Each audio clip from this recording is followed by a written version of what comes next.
تابعین کی اللہ کے راستے میں، اور جو ہے ایک مہم پر دشمن نے حملہ کر دیا اور دشمن کے حملے سے حفاظت کرنے میں، دفاع کرنے میں ایسے مشغول ہوئے کہ جو ہے انجانے میں مسواک کی سنت چھوٹ گئی، بھول گئے مسواک کرنا۔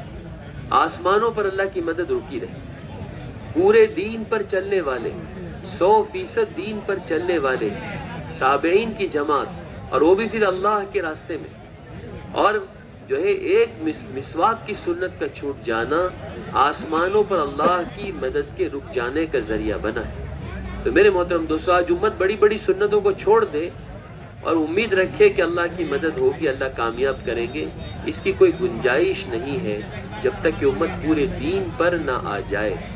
مشورہ ہوا کہ اللہ کا وعدہ ہے کہ ایمان والوں ہی کو غالب کریں گے۔ یہ کیا بات ہے کہ اللہ کی مدد نہیں آ رہی، کیا بات ہے کہ ہمیں غلبہ حاصل نہیں ہو رہا۔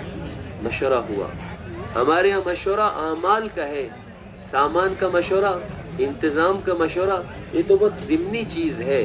حقیقت میں مشورہ اور اصلاً مشورہ ہمارا اعمال کا ہے کہ کس اعمال کے چھوٹنے پر اللہ کی مدد رکی ہوئی ہے۔ مشورے سے پتہ چل گیا، رہبری ہو گئی کہ مسواک کی سنت چھوٹ گئی۔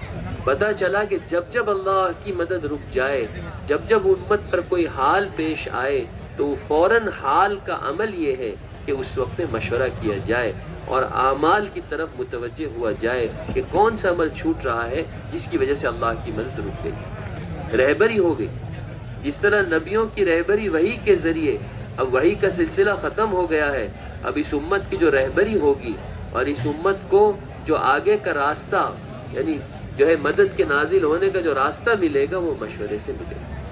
اس لیے میرے محترم دوستو، ہمیں جو ہے مشورے کی پابندی کرنی، ہمارا روزانہ کا بھی مشورہ ہے کہ جب ایک مرتبہ اللہ کی مدد رک جائے تو اس کے لیے فوراً مشورہ اور اس سے مل جاتی ہے رہبری اللہ کی طرف سے۔ تو امت کو جہنم کی آگ سے بچانا ہے۔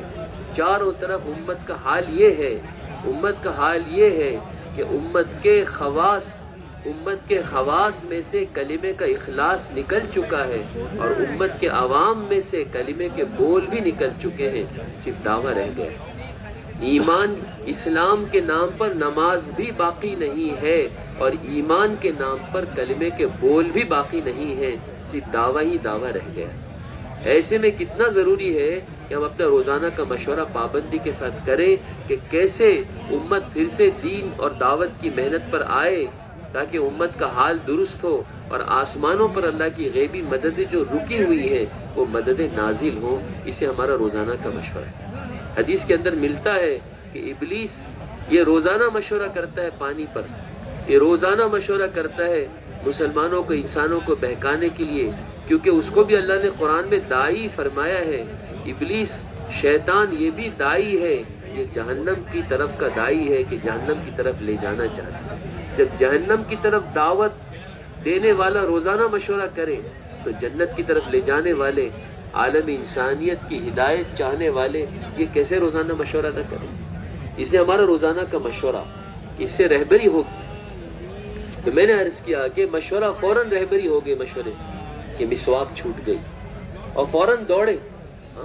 یہ نہیں کہ اس وقت میں ہم مغلوب ہیں اور بعد میں کر لیں گے، اس وقت ہم پر حملے ہو رہے ہیں اور بعد میں کر لیں گے، نہیں، فوراً۔ ان سنتوں کا روب غیروں پر پڑتا ہے کہ جن سنتوں کو مسلمان اہمیت کے ساتھ اختیار کریں۔ مسلمان بعض مرتبہ سنتوں کا اختیار کرتے ہیں لیکن موقع محل دیکھ کر۔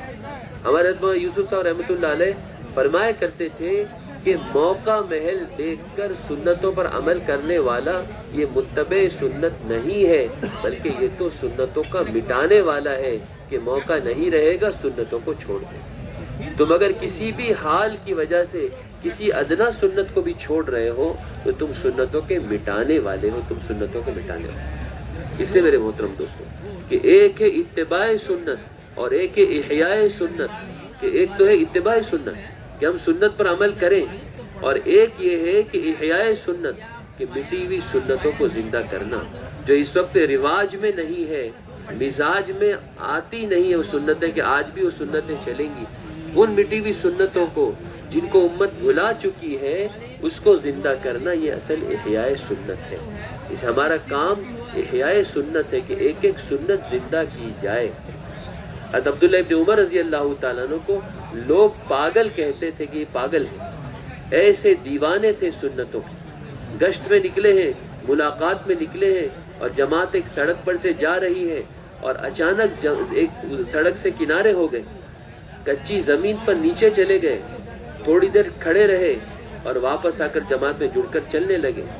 ساتھیوں نے سوچا کہ فارغ ہونے کے لیے گئے ہیں، قضائے حاجت کے لیے گئے ہیں، کوئی بات پیش آئی کیوں گئے، صرف کھڑے رہ کر واپس آ گئے۔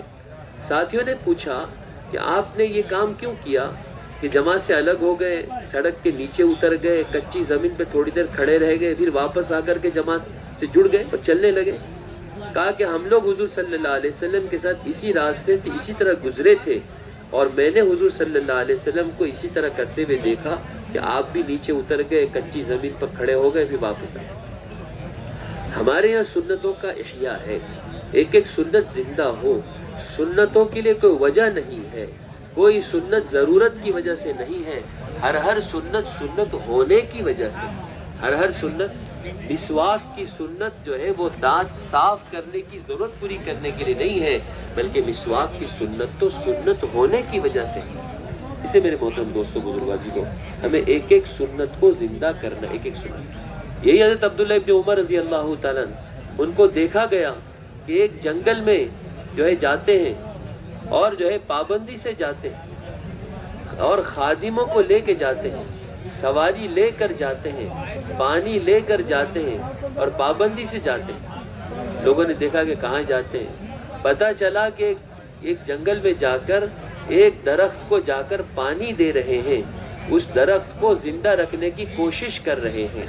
پوچھا گیا کہ اس درخت کا نہ کوئی پھل کا فائدہ ہے، نہ کوئی سائے کا فائدہ ہے، نہ سائیدار درخت ہے، نہ پھلدار درخت ہے، پھر آپ اس درخت کو کیوں اتنی جو ہے مشقت کر رہے ہیں کہ اس کو زندہ رکھنے کی کوشش کر رہے ہیں؟ خادموں کو لے کے جا رہے ہیں، پانی لے کر جا رہے ہیں، وقت لگا رہے ہیں، پابندی سے کام کر رہے ہیں۔ کہا کہ میں نے حضور صلی اللہ علیہ وسلم کو اس درخت کے قریب ایک مرتبہ فارغ ہوتے ہوئے دیکھا ہے، اس لیے اس درخت کو میں زندہ رکھنا چاہتا ہوں۔ کیا کرنا چاہتا ہوں؟ جس درخت کو صرف اتنی سی نسبت ہے کہ حضور صلی اللہ علیہ وسلم وہاں فارغ ہوئے ہیں، اس درخت کو زندہ رکھنے کے لیے وقت بھی لگایا جا رہا، صلاحیت بھی لگائی جا رہی، جان اور مال بھی لگایا جا رہا ہے، اور جو ہے پابندی کے ساتھ۔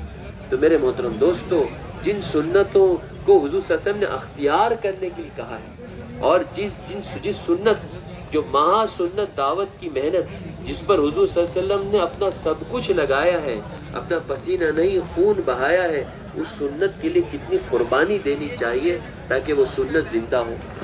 اس سے میرے محترم دوستو، میں نے عرض کیا کہ احیاء سنت ہی اصل ہے، موقع محل دیکھ کر نہیں، بلکہ ہر ماحول میں جیسا دیش ویسا بھیش، یہ تو نفاق ہے۔ منافقین کا حال یہ ہوتا تھا کہ حق والوں کے